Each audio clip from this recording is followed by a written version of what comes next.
Hi, I'm Alyson the Crocheter. And I'm Vivian the Knitter, and you're listening to Keep Calm and Carry On. Hello, and welcome to episode 51 of Keep Calm and Carry Yarn. This is a knitting and crocheting podcast hosted by me and my mom, Vivian. I'm recording from my home here in Edinburgh. And I'm recording from my home here in Virginia. Hello, everyone. Hello. Hope everyone's doing well, good, excellent, fabulous. Thanks for joining us. And we have a lot of thank yous, actually, some special thank yous on top of thanking any returning listeners, new listeners, and some, the special thank yous from people who have said hello to us on Ravelry, etc. So the first one, I missed her last week, but PD Cler or PDCLER on Ravelry. She was saying that she alternates between knitting and crocheting, so she does a bit of both, and she made my millennial pink headband. Oh, good job. In like a similar color as well. As well as Company on Ravelry. She's Stephanie. She's a fellow Asian American crafter, and she's listening from California. And Mandy Bailey Green on Ravelry. That's Mandy, and she listens to us on her commute. So hope you're driving safely at the moment, Mandy. Thanks for saying hi. Yeah, thanks for listening. And then there was one non-Ravelry thank you that I just had to mention because Iman, she commented on one of our YouTube videos, episodes on YouTube, and she wrote something really, really nice to us. Do you want to read it? The beautiful relationship between a mother and daughter has made the program addictive. Great job, Vivian. Woohoo, thank you. I think I did a pretty good job with her anyway. Yeah, so thank you everyone for saying hello. You want to jump into the BuzzFeed? Sure.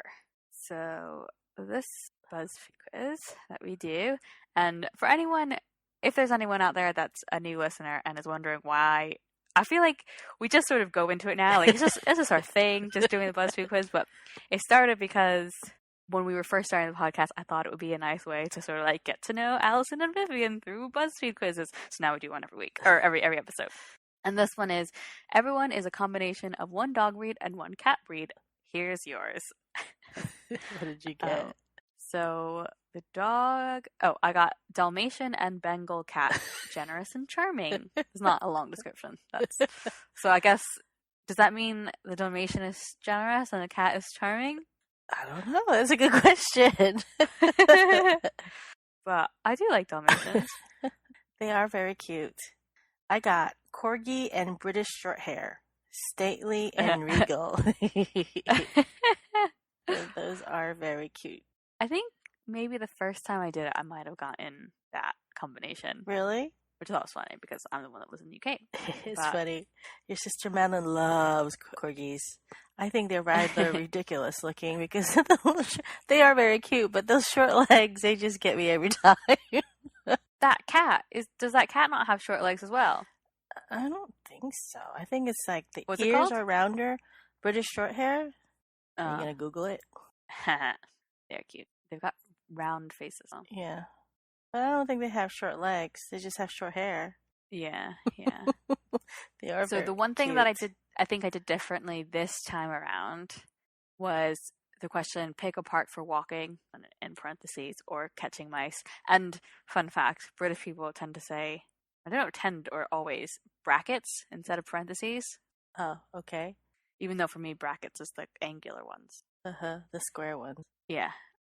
So the choices are Regent's Park, Balboa Park in San Diego, Central Park, and Park Güell in Barcelona. I think the first time I picked Regent's Park, which makes sense for then getting the British dog-cat combo. Mm-hmm. So this time I went for the park in San Diego just because it looked warm and inviting that way.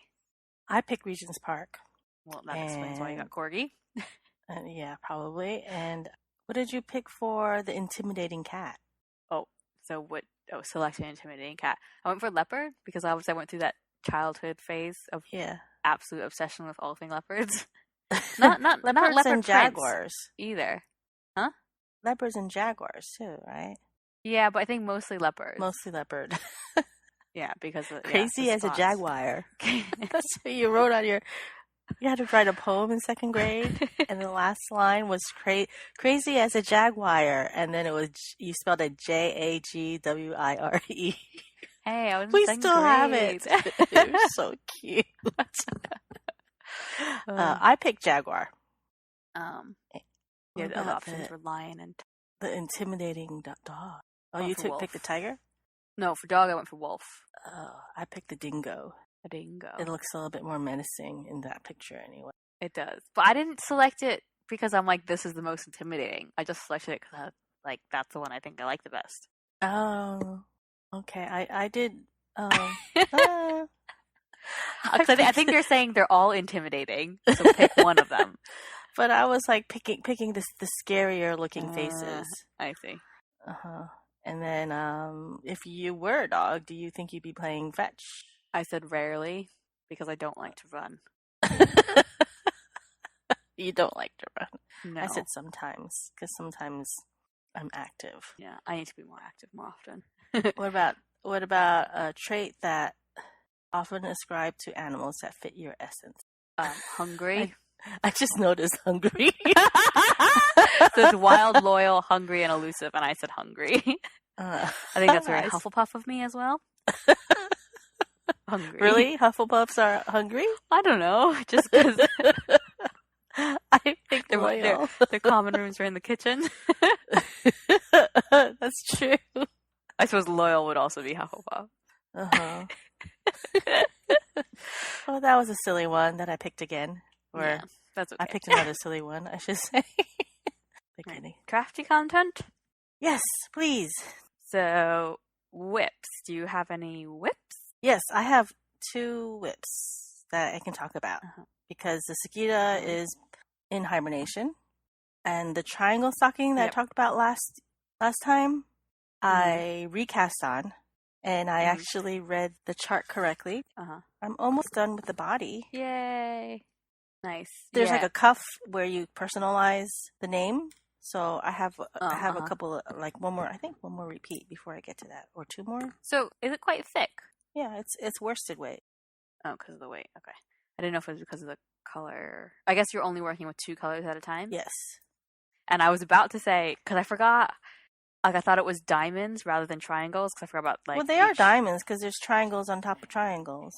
Yeah, triangles on top of triangles, but they're different colored. They're similar colors. Yeah. Because it's like a green triangle on top of a green triangle, but they're different shades of green. Yeah. So it's a green colored diamond, but it's really made up of 2 different colored green triangles. Yes. Anyway, yeah. I guess that's why it's called the triangle stocking and not the diamond stocking. Well, yeah, because before you showed it to me, I was like, I thought they were diamonds, but they're both. Yeah, definitely, it looks better as long triangles instead of squat triangles the way you originally made it. Yeah, they were very, very funny looking. But so that's coming along swimmingly, and I also started finally using my EYF yarn, the Biche and Bouche. I don't think there's no accent on the E and N, so it's not Boucher. It's Bouche. I don't know. Anyway, I am making the East Coast Girl cardigan by Vera Valimaki. And describe this pattern to me. So it has a lace yoke. It's top down, and I'm on the first lace section. You do lace section, and then you do increases, and then you do another lace section, but it's the same chart. Yeah, this is definitely a better choice than when I originally wanted to do, what was it, the SAML with the textured body. It had a lot of, it wasn't seed stitch. It was like extended seed stitch or something like that. So I couldn't, I had a hard time seeing where I was supposed to be purling and knitting. And this one, it's the knit is the lacy part you can see because it's lacy, and then the knit part is knit. So I'm always working in the stockinette. This is working out, and the yarn actually has like little bits of blues, and it's a navy color, but it also has like lighter bits of blues and purples in it too. It's a bit more depth. Yeah, that you really couldn't see at EYF because the lining wasn't all that great in there, right? And plus, when it was skeined up, it's hard to see it. So yeah, I'm really enjoying this. So I know you said it's the yoke is laced. Because whenever if you were to tell me something about the yoke, I would only think about it on the like upper chest sort of area, like because the lace continues on the arms. But like technically speaking, in terms of construction, is that still considered the yoke? Because you haven't actually broken for the arms yet. Yeah. I don't know. It just makes it look. I mean, I think there's different yoke designs. Like some of them stop at the shoulders. Yeah. I guess that's what I imagine, like just with the word yoke. Like I don't imagine it extending so far, like because it pretty much creates a straight line from the top of the arms to the, top of the bust. Yeah, I don't know. It's like definitely like a yoke variation. It's very delicate looking. Are you alternating your skeins or no? Oh, I didn't think you were. Oh, not when I'm doing lace. That'll be crazy. It'll be fine. Oh, but what about for the body, though? Oh, I don't know. I have to look at the other skeins, but they don't look like they're that different. I don't know. I was just thinking about that. What was the sweater you made for Jillian? Where the bubbles, yeah. the bubbly. I did alternate yeah, but you didn't at first, right? No, then I ripped back. And it still had pooling, like weird looking stripy pooling, so it didn't help. But she doesn't mind. She wears it. I've seen her wear it. So there's that. So what do you have for our whips? So I'm still working on the Corbett Hunt, which is the Tunisian sweater by Rachel and I haven't done too much since we last spoke. I'm nearly done with the first sleeve. So last time we spoke, I was a little bit through the first sleeve, and I ripped it back because it was too tight. Because I can't really remember. I remember like my gauge wasn't quite exact, so I went a size up, and I think maybe my gauge is more correct length, like the height, but the width maybe was off by a bit more, which is why the sleeve feel too tight. So I added some extra stitches in, and so now it feels a bit better. And I don't know. So there's a little bit of linen in the yarn. Will that affect how it blocks or wears? I'm not sure. It's only like 10%, so it won't make that much difference. But the actual, like, because when you feel it, in terms I think, of the... I may be wrong, but I think linen tends to loosen up. Yeah, I feel like that too. Washing. But the actual stitches themselves, like, there's not any stretch really because of... I don't know if that's just a factor of the Tunisian. But yeah, there's not that much stretch. It's amazing how thick it looks, and it's a fingering weight. Yeah, it's a single ply, and I think when you actually feel it, it definitely feels more lightweight than traditional crochet. Like if I were to have done this regular crochet, yeah, it would have felt thicker. Yeah, so, yeah. It just looks thick. Well, I mean, I'm also used to looking at knitted garments. Yeah. So, yeah, not too much to say about that, except that I think I'll have enough yarn to do full sleeves and everything. So hopefully next time, I don't know, next time maybe I'll be done with the sleeves and onto finishing the front bit. Yeah. Right, and then the other... Wait, shouldn't you do the front bit first before you finish the sleeves? I don't really know, but the instructions are to do the sleeves and then carry on to the front. But you can always go back to the sleeves. Like leave them like at 3/4 lengths and then go back. Yeah. Does that make sense? Yeah, but then I don't know how much I'll actually need for the other sleeve. No, do 2 sleeves, like 2 sleeves that are like elbow length. Oh, yeah. But then I'll have to cut the yarn and blah, blah, blah. So I've got 2. Well, you can use another skein. I've got 2. Oh. So left. So I've got one more left in the one that I'm working on. Which I think will be enough. Anyway. Okay. It'll be fine. So my other whip is something that I haven't mentioned in a while. And I actually...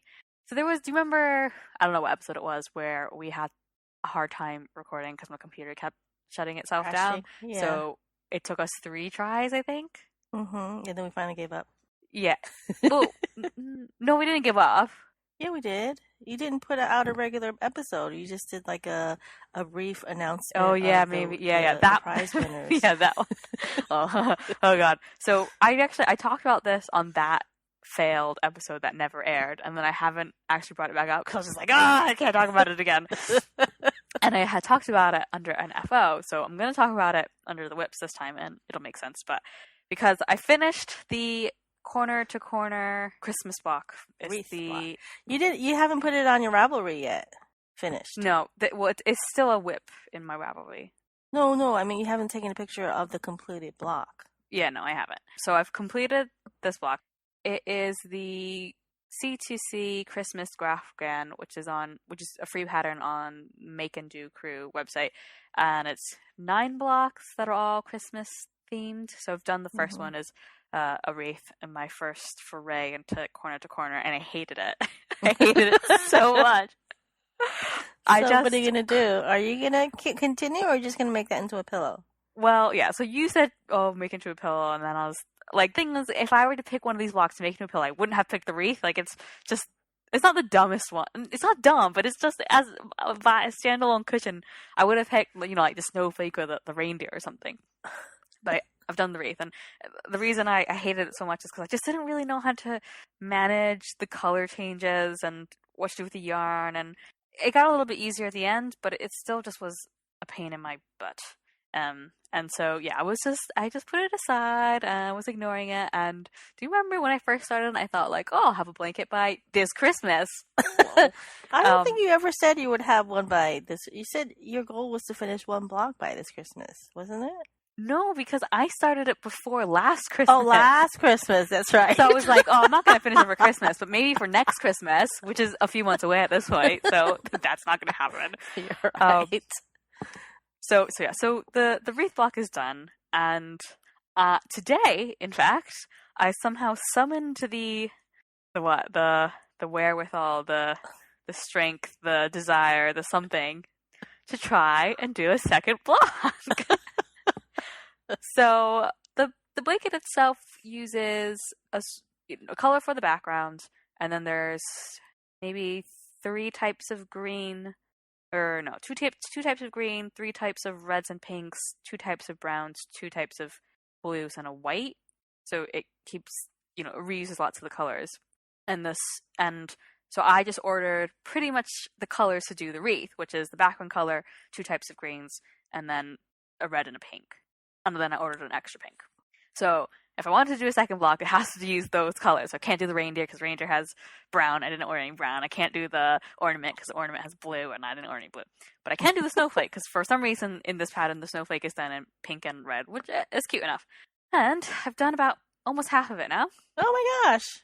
And it's much, it's going smoother than the wreath. I don't know if it's because the snowflake is easier or what. I think part of it is I've already sort of figured out how to manage the color changes, but I've also given up on trying to not cut the yarn.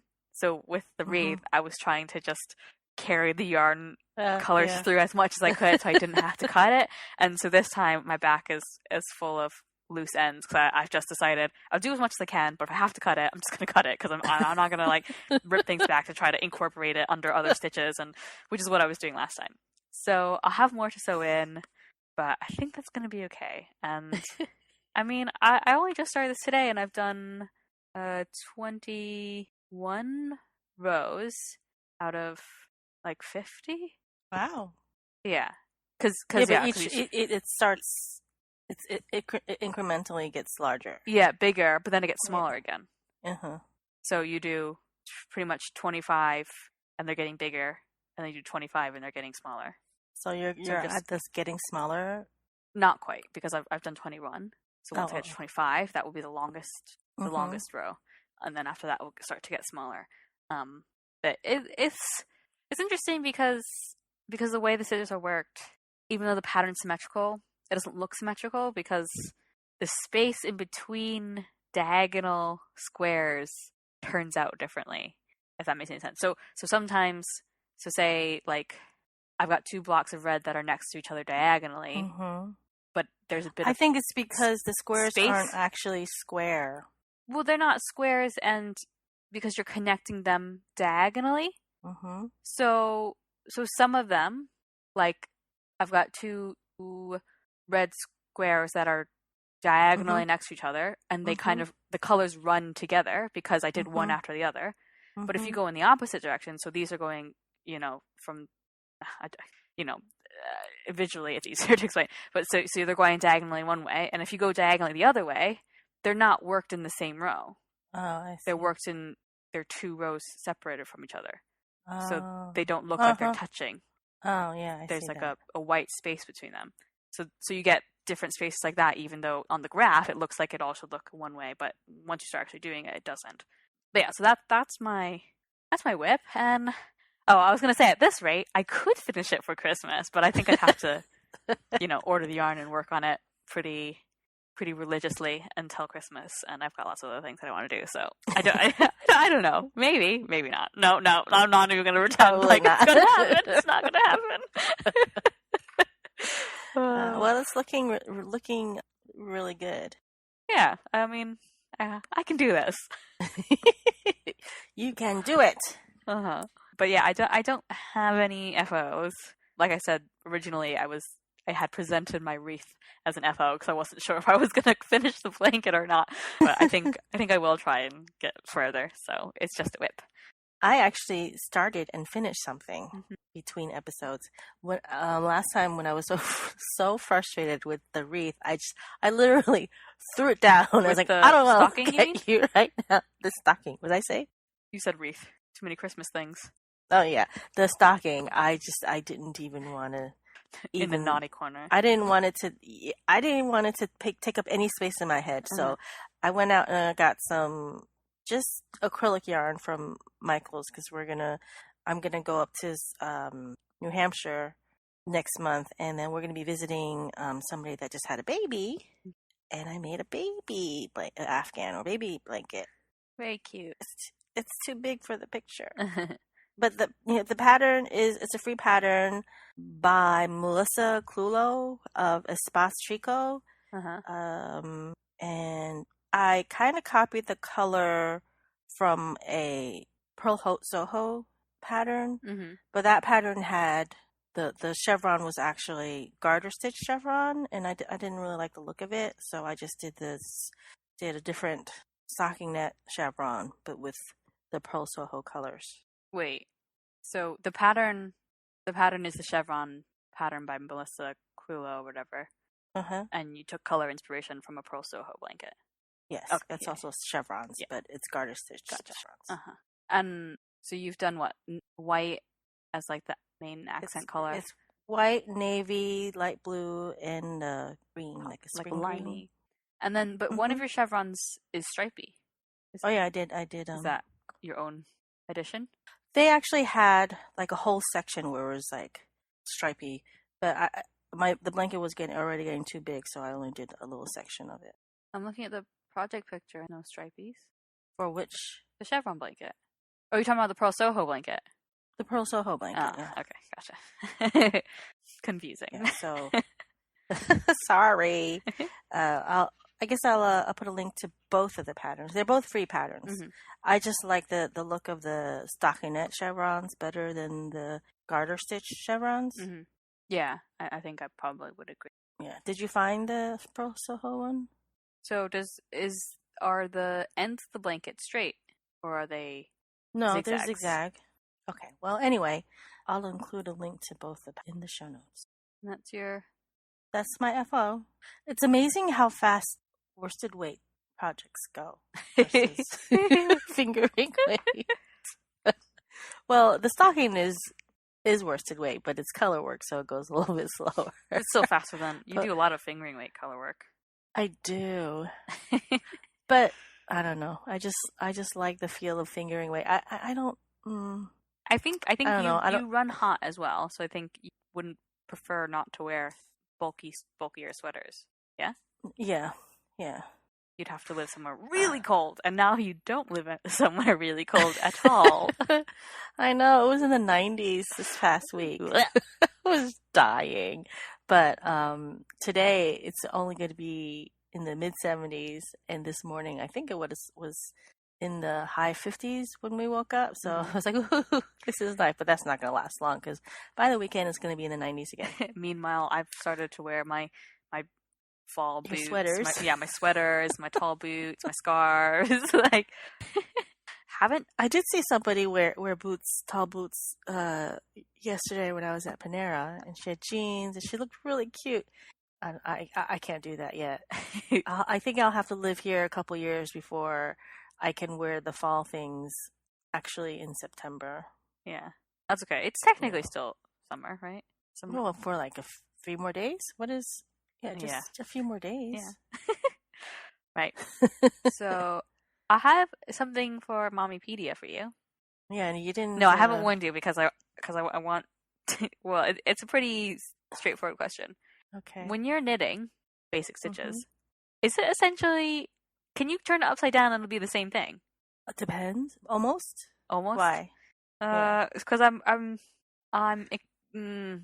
working on a project for the Craft Bank, which I've mentioned before on the podcast, which is a Ravelry group for people to donate yarn and patterns and stuff to people who can't maybe afford those things themselves.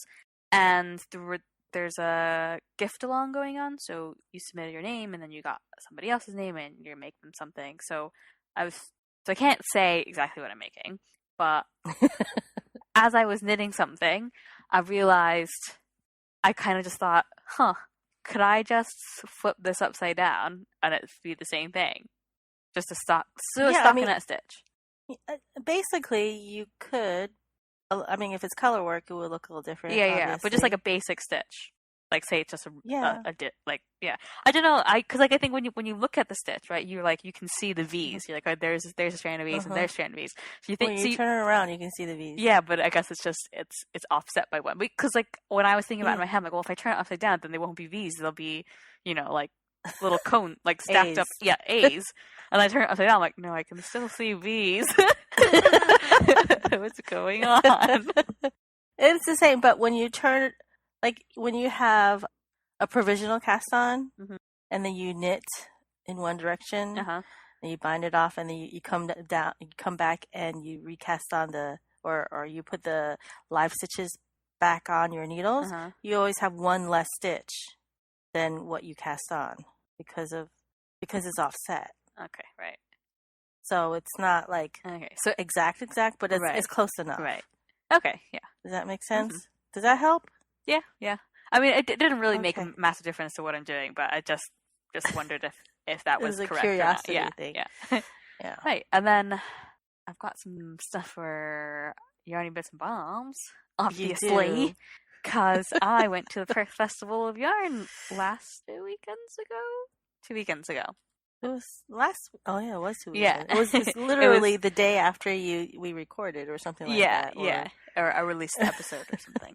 So I went to the Perth Festival of Yarn, and I guess the first thing I should say is that one of the big things that happened while I was there was that POC Fiber launched their crowdfunding campaign, and if you're on Instagram, you've probably seen it already because somebody's probably posted it, which is really great. People are sharing about it and stuff.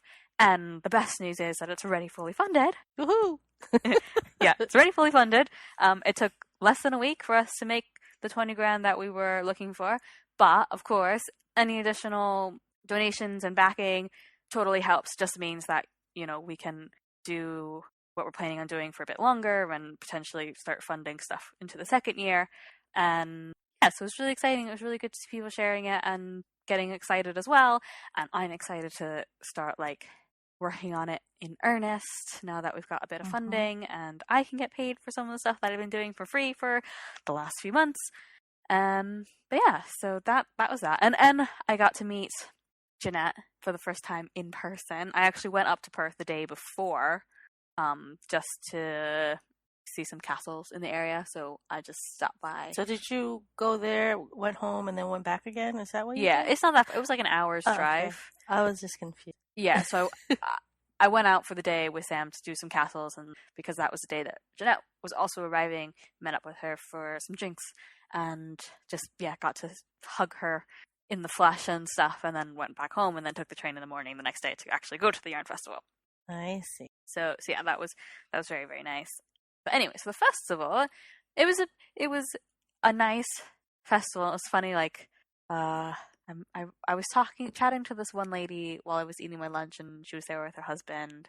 And they had driven over for the day, and he was just saying how, like, oh, it's really big and blah blah blah. I'm like, oh, you've never been to EYF, but it was still like there was lots going on and stuff, and I met some other podcasters, which was nice, that I can't remember, and I was a really bad podcaster, and I was gonna bring buttons and like cards and stuff, but I totally forgot. Ugh. And yeah, one person that I did meet, which I think we might have met her at EYF, was Cecilia Losada, and she has a YouTube channel, but it's in Spanish. But she was wearing this amazing sweater that she designed herself, and I think it was me seeing the sweater. I'm like, I've seen that sweater before, and I think I've seen it on her before, maybe at EYF. It's the Cocoa Boxy sweater that she's designed herself, and it's very colorful, and I want to make it at some point. But she very kindly gifted me a little stitch marker as well as her card, and yeah, so I'm just gonna go through my not no what's the word I'm looking for, my conservative haul, the acquisitions that I got. So first of all, I finally got to see Faye do her thing, like have her own stall in person, because I've never been to any of the shows that she's vended at before. And so this is Faye of the Crochet Circle podcast, who has her own company, Knit It, Hook It, Craft It, which is an online store that sells I don't know, yarn related things, like just all sorts of things. I think she does like books and yarn, like handmade ceramic yarn bowls and these wooden things. So I bought this yarn. It looks like a luggage tag. So I bought, it's a cork base strap for it. So I bought that separately, but the actual wooden thing, it's etched with has yarn like weights. as a skate. It's a what? Sorry, what? Has yarn weights. Oh, the wraps per inch. Yeah, so it looks like a skein of yarn with like the band around it, and the band around it has the list of the wraps per inch for each different yarn weights, and then notched the what looks like the ball band has a notch that's an inch, so you can wrap your yarn and then measure what weight of yarn you've got, which is really nifty. She also had some really cute crochet hook and knitting needle size gauge thingies. What are those called? Is that right? You know what I'm talking about? Needle gauge? Needle gauge, yeah. And then I got some fancy blocking pins. Oh, I thought they were bobby pins. No, they're really thin and black with little golden heads. But I got a little pincushion. Oh, cute. So it's a handmade ceramic, like, bowl? Cup? Yeah. Cup sort of size, like small though. And then she's done a bit of like a tweed puff, which is stuffed with wool and as well as lavender. So you can smell, smells like lavender. And so that's been put in to act as the pincushion. And I think I cracked it on my way home. It was wrapped in tissue, and I nestled it into my yarn. And Faye very kindly sent me another one. So I got it in the mail the other day. So the one that's cracked, it hasn't fallen apart. It's just a crack, and I can imagine it will fall apart at some point. Oh, well, you can put glue in it. Yeah, so I don't know if I wait until it breaks before I then glue it back together, because I don't want to, I don't know. But, so she sent me a new one in the same color, so she remembered in the same color, and you can definitely tell it's handmade, because they're very slightly different, the different shapes. This one's a little taller. Yeah. One is a little taller than one's a little squatter. But she does them in like a bigger size as well, like significantly bigger. Yeah, it's just such a beautiful object. Like, it's just really pretty. Yeah, and I know that she takes a lot of time and attention in the sorts of things she sells. Like, I know with the yarn bowls, she worked with the person who makes it to design the yarn bowls and all that sort of thing. I got those from her, and then I got actual yarn. So I didn't get any full skeins of fingering weight 4-ply yarn. I went for a DK from Baron Sheep's Clothing, who and that's Ooh, hand those are dyed my by colors. What are you doing with my colors? it's hand dyed by Bernie, and she's based in Northern Ireland. But yeah, it's like the colorway is called North City, and it's very like icy blue, minty, with like Totally my colors. speckles of a darker royal blue, as well as like a little bit of mustard, Yeah. and it was just so pretty. And one of the there was, I mean, I feel like you walk around and it's all 4-ply, like hand dyed yarn. So it was nice to get something a bit different. Don't know what I'm gonna do with it, but it's 100% fine Falkland merino. And then I also got a skein of, and you're not gonna like these colors, of a lace weight yarn. You did. So yeah, it's lace weight. Oh, lace weight. Yeah, so there also wasn't that many people doing lace weight, and so this is from Giddy Ant Yarns, which is also based out of Northern Ireland, hand dyed by two sisters. And yeah, they had a few, little bits of lace, and I asked if that was all they had, and they're like, yeah, now that we're coming into fall, we just sort of, people aren't wanting to do lace at the moment. But it's one of their oddballs. So Wait, I think people want to do lace in the fall? They don't. Oh, which is okay. Because it's because they're working with heavier yarns in the autumn. So that's why they didn't have that much lace, and so the color is like a variegated from sort of like mauve, like a puce to like a dusty rose. Bits of it too. Yeah, like a really like a darker dusty rose in some bits, and then it goes down to like a khaki green. Yeah, like browns, and when you actually look at it, you can see that it's like a khaki green. But yeah, so it's something a bit different, and it's what I want to do with it is a Tunisian shawl scarf, and I think with the variegated yarns and the crocheting, the pooling tends to be a lot different than if you're knitting. But I think Tunisian, because you're doing your forward pass and your return pass, it handles it a bit differently. So I'm hoping that it will come out a bit different. But the sisters Janice and Claire from Giddy Ant Yarns are really experimental with their dyes and stuff, which means they end up doing a lot of one-offs or one of a kind sort of things. So they've just called them oddballs. So I've got an oddball here. So there's no colorway. It's oddball number 64, but it's 50% baby Surrey alpaca, 30% extra fine merino, 20% silk. Oh my gosh! So it's very soft. And then because I went with a little bit of cash, and I was like, "This is all I'm gonna spend. This is all I have to spend." Except I didn't. I did put an extra 20 on my card, but by the end of it, I had £12 left. And a bunch of the stalls had minis, and most of them were £4 for a mini. So I was like, okay, I can get 3 minis, but not the minis that are $4.50. I have to go for the ones that are £4 or less. So I got 3 minis, and with the idea that I would just incorporate them into my scrappy blanket that I've started making with the granny stripe. So I went for stuff that I normally that rainbow one. Yeah, so I got a rainbow from my Mama Knits, and it's I like that. There was a few different rainbow ones. This one has a sort of almost like a gray base, where a light gray, whereas there was one that was more white with rainbow, and so I went for the gray because it was a bit, I don't know, darker. And not something that I would normally go for, but because I'm just going to put it into my scrappy blanket, that was okay. It looks kind of like candy colored. Yeah. So it's very like bright neon pinks and I like that. Pastel green. Yeah, and then I went for a sparkly one from Knit Me Sane, who are based in Scotland, I think. And it looks like very night sky, sort of twilighty, gold sparkle and variegated purple and blues and stuff. So I wouldn't normally go for anything sparkly, but I think I might make an exception for this one because it does look very celestial. So the sparkles kind of go.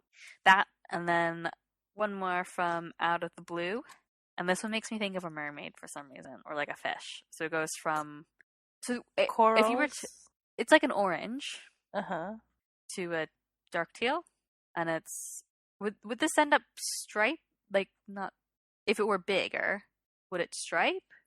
No, it would just have long color changes. Because it's one of the ones where the whole twisted hank is orange on one side, and then it Well, no, fades to because when green. you But open it up, it's orange on both sides.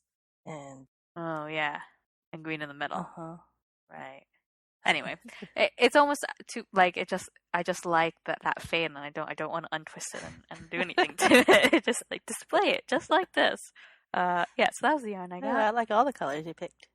Even the Even the dusty rose, puce. yeah. Dusty rose makes it sound much nicer than puce.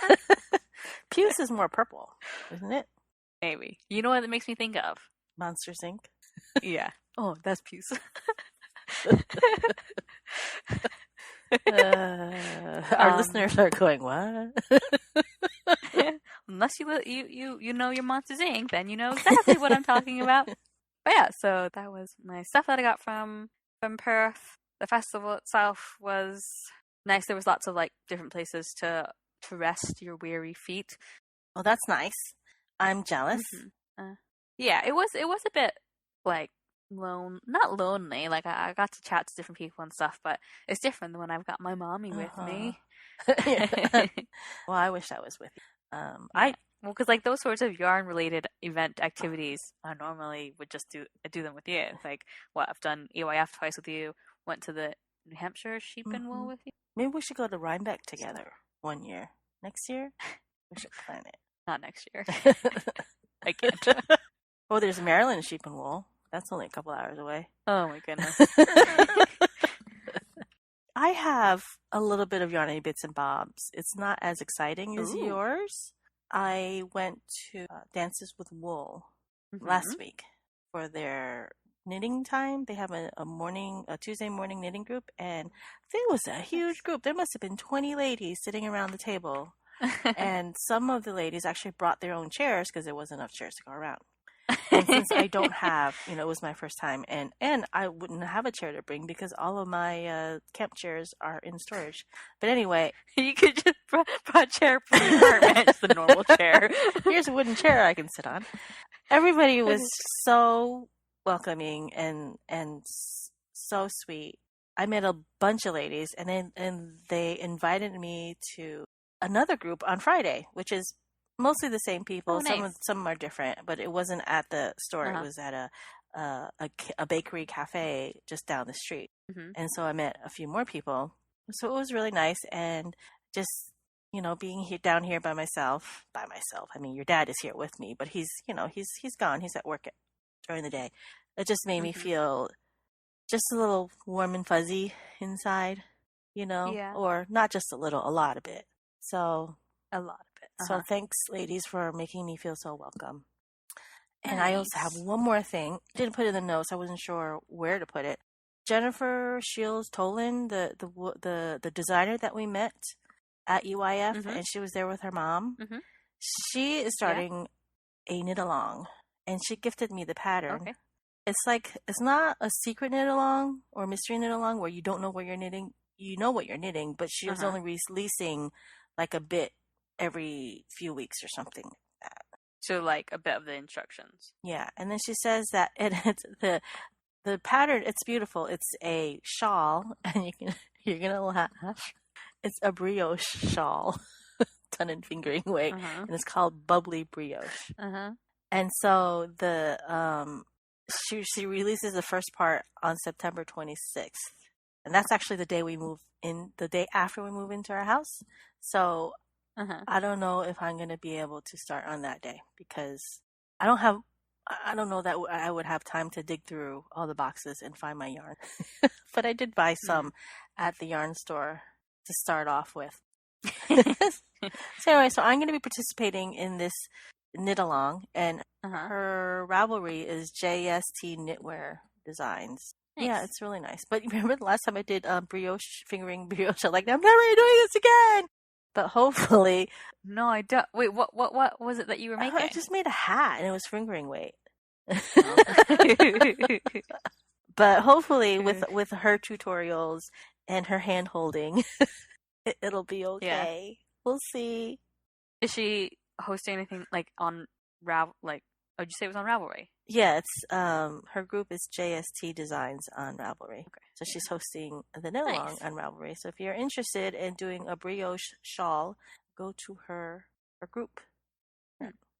Yep. So that's all I have for Yarny Bits and Bob. Okay. Right. Well, anything else going on other than being lonely in your apartment and sometimes going to knitting groups? For Nerdtastic, I started watching Carnival Row. It's on Amazon Prime. Have you heard of it? Sounds familiar. I think I've seen commercials for it. Maybe Orlando Bloom and Carla Delevingne. Yeah, I can never remember her name. Last time I was saying, the girl with the eyebrows. That's like the girl. She's got really good eyebrows. She's in it, nice. And I've only seen one episode, and it's very intriguing. It takes place in kind of like a Victorian alternate universe where fairies and satyrs and all those mythical creatures are part of the universe. So they're kind of like second-class citizens. Yeah. Yeah, so it's, if you're into that kind of fantasy, give it a try. It's called Carnival Row. I know I didn't really explain it very well. I'm only on the first episode. I started watching the second episode, then I had to stop because life interrupted. Okay. Well, you know what I've been watching? What? So bad. It's so bad, but I just can't help it. Keep watching it. What? You know that show Rain on the CW? Oh my god! It's so bad. Oh, I started watching it because I just wanted something to put on the background while I'm like cleaning and like, stuff I don't need to really pay attention to. And so that's just been like my background show at the moment. It's so bad. It's so bad. And I'm sorry if you really, really enjoy this show, but it's it's not historically correct. It doesn't even pretend to be historically accurate. For the outfits are one thing. Like, I feel like being a costume designer on that show would be great fun because they wear whatever they want. Like, it's just like, that's a dress. Okay, put it on and wear it with this shawl and these earrings and this is the bra you're going to wear underneath it. That's definitely not historically accurate because it's a bra that any woman will be wearing right now. And like, they do a lot of weird like hair braids with beads. Weird. Like, don't know what that's about. And it's just, oh my god, illegitimate children and don't they say okay a lot in that show, or is it a different show? I don't know if they say okay, but they the language isn't right, the costume's not right, the historical events are not right. Like, this queen has a secret illegitimate child that she didn't know was still alive, and she's living in the walls terrorizing people, and she's got a disfigured face. Or are they? Yes, Mary Queen of Scots. It's about Mary Queen of Scots, and you can see why I'm laughing right now. she's I thought it was just like fictional. No, and that's the thing. Like, it's like